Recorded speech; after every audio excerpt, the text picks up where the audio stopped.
आयुर्वेदामध्ये किंवा आयुर्वेदिक ग्रंथांमध्ये एक अशी रेमेडी सांगितलेली आहे जी अँटी एजिंग आहे, अँटी इन्फ्लॅमेटरी आहे, बोन स्ट्रेंथ वाढवते, सांध्यांची झीज थांबवते, युरिनरी सिस्टीम तुमची खूप चांगली करते किंवा युरिनरी इन्फेक्शन्स होऊ देत नाहीत, वेट लॉसही करते आणि ज्यांना वेट गेन करायचं आहे त्यांच्यासाठी वेट गेन करते, मसल स्ट्रेंथ वाढवते. असे बरेचसे प्रॉपर्टीज आहेत.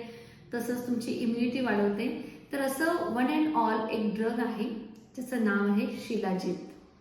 बरेच लोक शिलाजीत नियमित सेवन करत असतात, शक्यतो पुरुष लोक, कारण त्याचा एक गैरसमज आहे की शिलाजीत हे फक्त पुरुषांनी घ्यायचं असतं.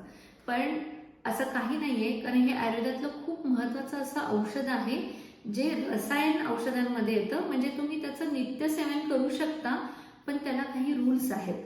आणि आज हा व्हिडिओ मी त्याच्यासाठीच बनवतीये, कारण शिलाजीत हा एक औषध जरी असलं किंवा त्याचे फायदे जरी अनेक असले तरी तो धातू आहे ज्याच्यामध्ये भरपूर प्रमाणात कॅल्शियम, आयर्न, मॅग्नेशियम, पोटॅशियम असे मिनरल्स याच्यामध्ये आहेत.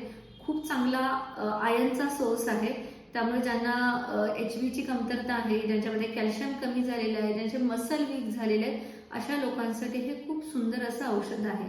पण हे औषध घेत असताना किंवा हे औषधाचं सेवन करत असताना ते योग्य विधीनुसार घेणं खूप गरजेचं आहे.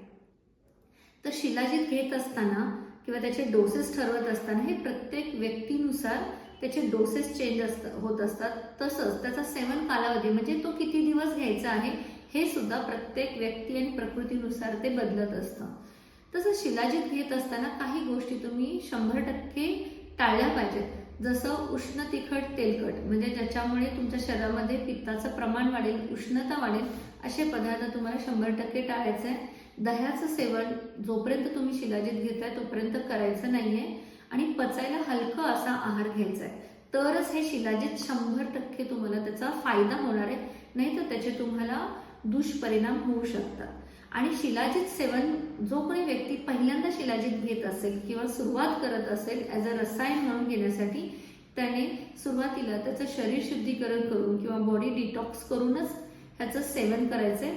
तर याचे सगळे अँटी एजिंग, अँटी इन्फ्लॅमेटरी किंवा ज्याचे काही सगळ्या ज्या प्रॉपर्टीज सांगितलेल्या आहेत ते योग्य पद्धतीने तुम्हाला त्याचे फायदे होतील. आणि असा कुठलाही आजार नाहीये की जो शिलाजीतने बरा होणार नाही.